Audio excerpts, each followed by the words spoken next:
अयोध्या में बन रहे विशाल राम मंदिर में रामलला की प्राण प्रतिष्ठा संपन्न हो गई है। प्रधानमंत्री नरेंद्र मोदी ने रामलला के प्राण प्रतिष्ठा अनुष्ठान को पूरा किया, जिसे लेकर देश भर में उत्सव का माहौल है। भारत के लोग ही नहीं, बल्कि विदेशों में रह रहे भारतीयों के बीच भी दिवाली जैसा जश्न देखने को मिल रहा है। मंदिर परिसर में पूजा के दौरान कई बार हेलीकॉप्टर से पुष्प वर्षा की गई। ये हेलीकॉप्टर है भारतीय वायुसेना का एडवांस्ड लाइट हेलीकॉप्टर ध्रुव था। परंतु भारत में रहने वाले वे लोग ध्यान दें जो खाते तो भारत की धरती का अन्न है, परंतु भारत के मंदिरों का सम्मान नहीं करते हैं। जिन्हें भारत में राम और कृष्ण प्यारे नहीं हैं, उन्हें भारत में रहने का कोई हक नहीं है। समय का चक्र चल रहा है, भारत में राम राज्य का आगमन हो गया है। खैर, उन राक्षसों से क्या कहें, उनसे अच्छे तो वे विदेशी लोग हैं जिन्होंने राम मंदिर बनने पर और रामलला की प्राण प्रतिष्ठा के शुभ अवसर पर जश्न मनाया था। एक देश तो ऐसा भी था कि वहां की सरकार ने 22 जनवरी का सार्वजनिक अवकाश भी रखा था। वीडियो में आगे इस पर चर्चा करेंगे कि रामलला की प्राण प्रतिष्ठा पर किस देश ने सार्वजनिक अवकाश रखा था। विदेशी मीडिया में भी राम मंदिर में रामलला के प्राण प्रतिष्ठा समारोह की खूब चर्चा है। सबसे से पहले देखते हैं कि अमेरिका में रामलला की प्राण प्रतिष्ठा को लेकर क्या चर्चा चल रही है। अमेरिका की मीडिया ने क्या कहा। राममय हुआ अमेरिका। अयोध्या में सोमवार को प्रधानमंत्री नरेंद्र मोदी ने रामलला की प्राण प्रतिष्ठा की। इसके साथ ही रामलला गर्भगृह में विराजमान हो गए। रामलला की प्राण प्रतिष्ठा से सिर्फ भारत में ही नहीं, बल्कि दुनिया भर में जश्न का माहौल है। अमेरिका से लेकर मॉरिशस और त्रिनिडाद और टोबैगो जैसे देशों में राम भक्तों का उत्साह बना हुआ है। अमेरिका के न्यूयॉर्क से लेकर वॉशिंगटन और लॉस एंजेलिस तक राम भक्त भक्ति और आस्था में डूबे नजर आए। न्यूयॉर्क के लोकप्रिय टाइम्स स्क्वायर पर प्रार्थना सभा का आयोजन किया गया। इस दौरान कार रैली निकाली गई और अन्य कार्यक्रम आयोजित किए गए। इसके अतिरिक्त वहीं अमेरिका के ब्रॉडकास्टर NBC न्यूज ने लिखा कि प्रधानमंत्री नरेंद्र मोदी ने सोमवार को हिंदू मंदिर का उद्घाटन किया, जो दुनिया के सबसे बड़े लोकतंत्र में धार्मिक तनाव का प्रतीक बन गया है। अयोध्या में बन रहा मंदिर राम का मंदिर है, जो प्रमुख हिंदू देवता हैं। ये मंदिर 30 लाख आबादी वाले शहर अयोध्या की काया पलटकर उसे एक पर्यटक स्थल बनाने में अहम भूमिका बनाएगा।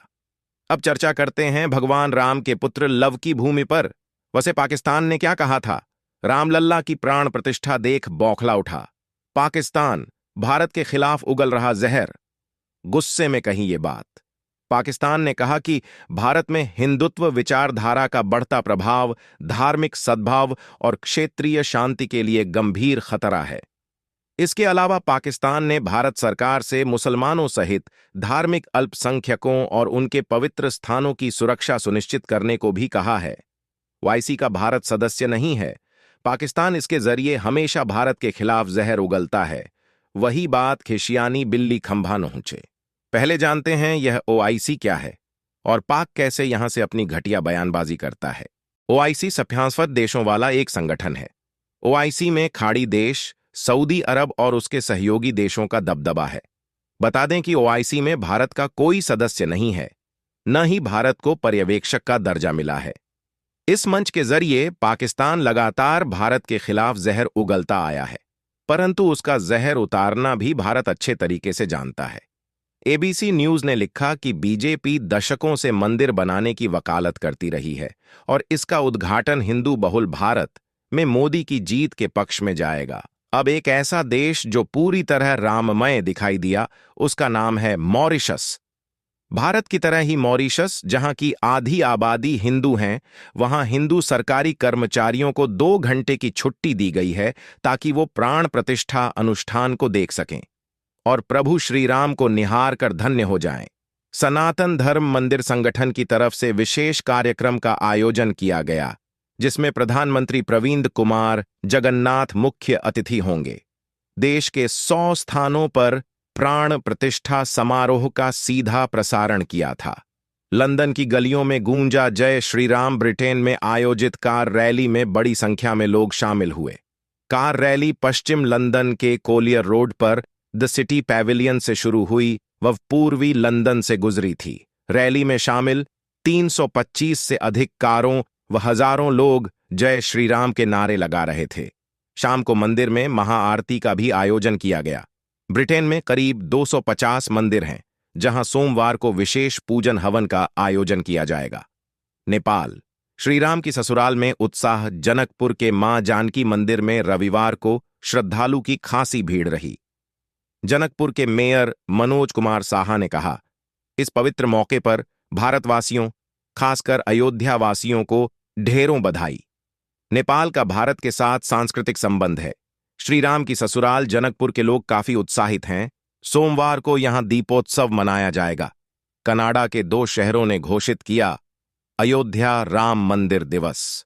अफ्रीकी अमेरिकी गायिका व अभिनेत्री मैरी मिलबेन ने प्राण प्रतिष्ठा समारोह में भाग न ले पाने पर अफसोस जताते हुए कहा कि वह 22 जनवरी को दीपावली मनाएंगी। उन्होंने कहा, यह वह क्षण होगा जिसका उत्सव सभी लोग साथ मिलकर मनाएंगे। यह इस धर्म की सुंदरता है। अयोध्या से जुड़ा थाईलैंड का अयुत्या शहर। अयोध्या भारत से करीब 3500 किलोमीटर दूर थाईलैंड में भी एक अयोध्या है, जिसे वहां अयुत्या कहा जाता है। 2 देशों की सीमाओं में बंटे ये शहर भगवान राम में अटूट श्रद्धा व आस्था से आपस में जुड़े हैं। अयोध्या के राजा राम रहे, इसलिए अयोध्या में आज भी राजा के नाम में राम जरूरी है। रामलला की प्राण प्रतिष्ठा के लिए अयोध्या की तरह अयोध्या को भी सजाया जा रहा है। समृद्ध और जीवंत सांस्कृतिक इतिहास के लिए यूनेस्को की विश्व धरोहर सूची में शामिल अयोध्या बैंकॉक से 70 किमी उत्तर में मौजूद है। बैंकॉक में विश्व हिंदू परिषद के सदस्य बताते हैं कि अयोध्या सहित थाईलैंड के तमाम हिंदू मंदिरों को राम मंदिर प्राण प्रतिष्ठा की खुशी में सजाया जा रहा है। यहां कई शहरों में 22 जनवरी को प्राण प्रतिष्ठा कार्यक्रम का सीधा प्रसारण दिखाया जाएगा। इस तरह से दुनिया के अनेक देशों ने राम मंदिर प्राण प्रतिष्ठा के अवसर पर खुशी जताई। जय श्री राम।